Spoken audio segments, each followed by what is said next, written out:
Now they know it's for the name, the legacy. I'm going to share something with you. That might put me in a very negative light, yeah. Relationships are not my forte. See if someone grabbed up my wife or something, completely different ballgame. I'll walk away from here, and this has been like a therapy session.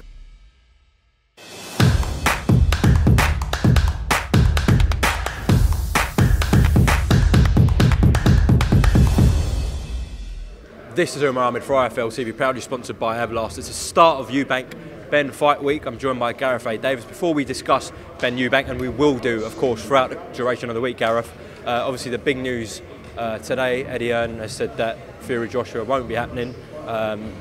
He's given his reasons why. What were your thoughts on his reasons?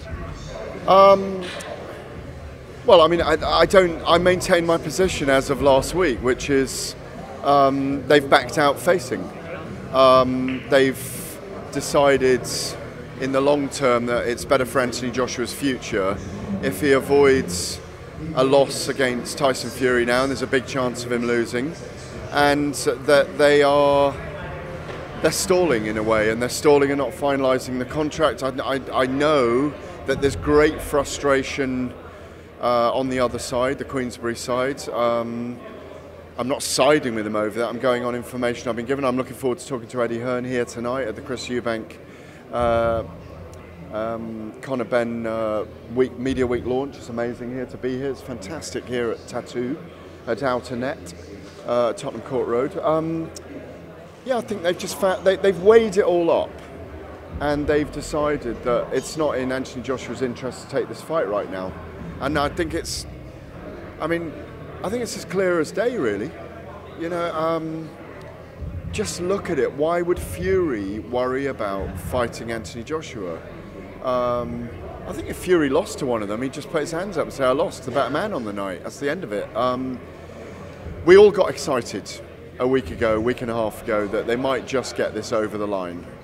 And we got teased and teased, and we've been teased for 28 months now, haven't we?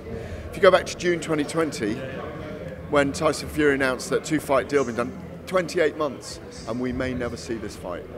But what I do think is that, certainly for the Queensberry side, they said the talks have been very good, but they just can't get the contracts over the line. I think Eddie Hearn, 258, and I'm not saying even Anthony Joshua thinks this, but they've weighed up and persuaded him that it's probably not the right thing for him to do to take this fight now. From the information that you've heard, that you were referring to earlier, how do you put that across to people at 258, Eddie, Matchroom, etc., about this contract situation? Well, I mean, how do I put it across to them? They don't want the fight. They don't believe the fight is in their interests. Commercially, they don't believe it's in their interests. That's their excuse. Commercial partnerships that can't be sullied. They can't get enough into the contract around that area.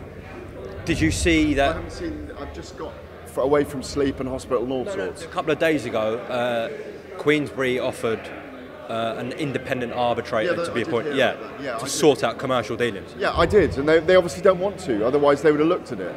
But as far as I understand it, the communications with Eddie Hearn might have ended. Where are we today? Monday, Wednesday last week, and communications with 258 management over the contract stuff ended Friday last week. And my understanding is that Queensberry have been chasing and chasing and chasing. I need to put that to Eddie Hearn tonight. I haven't seen him yet. But I mean, fight's dead in the water. It's dead in the water both sides, isn't it now? So we can expect an Instagram from Tyson Fury calling everyone a bumdosser tomorrow, and Anthony Joshua probably saying something back. It's a shame because it looks like both fighters wanted it, but because of the huge revenue involved in this fight, because of the commodity that Anthony Joshua is in the long term for Eddie Hearn, for DAZN, for 258 management, for his whole gravy train, they've decided that it's not the right time to risk him in the ring with Tyson Fury at the moment. That's how I see it. It's just as plain as day. Okay, just last one. What have you made of the build-up so far to Benn Eubank Jr. fight week? We are on fight week now. What have you made of Eubank's junk eating, Conor Benn's very fiery as always? What have you made of the build-up? I'm fascinated, excited, exhilarated. I think it's going to be a thrilling night. We know it's sold out at the O2 Arena. I had the privilege of some time with Conor Benn and Nigel Benn late last week in their gym with Tony Sims. Have you been to that gym?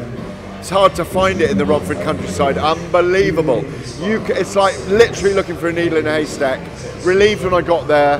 His energy is stupendous. I mean, Nigel even. Conor's is off the charts. Chris needs to stop the game playing now and get into serious focus time and not get these sizzling steaks dropped into his mouth and burgers and watermelon and all this stuff. He's got to make weight on Friday. That's really important because it could scupper the event if he's too heavy. I've spoken to a lot of boxers. Sometimes those last 2 pounds are really difficult to get off. So fingers crossed he does. It's going to be an amazing week. Massive interest. Conor Benn's really up for it. We know he's just going to bring it. And I think if Chris is underestimating Conor, it's at his peril. Because I think Conor's really up for this. You know, we'll see what he's made of. We'll see what his engine's really like. And maybe Chris Eubank is going to be pushed after the 5th or 6th round where he tends to get into a mode. And if Conor can put pressure on him, and if the weight cut fatigues him in the late rounds, we could get a very, very interesting fight. I do see Eubank as the favourite. Bigger man, more tensile strength. Not as big a volume puncher as Conor Benn.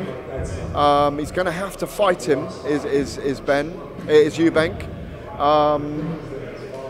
Experience is on Eubank's side, but I don't see any fear in Benn. I think he's just going for it. It's a win-win for him, and it's a lose-lose for Eubank. He has to retire if he doesn't have to retire. He said he'll retire if he loses. Fascinating fight week. It's brilliant because it's getting all the sediment up from Judgment Day in 1993. This amazing fight watched by 17 million people in this country. One of the biggest fights of all time for this country. One of the biggest grudge fights. Let's get it on. On that note, Gareth, thank you very much for your time. We'll speak soon, all right? Step up. Apparently every fight's been a step up. I do the talk, make the noise, and give them the theatre. But they've always been seen in the wake. But it's time they've woken up. Now they know it's for the name, the legacy.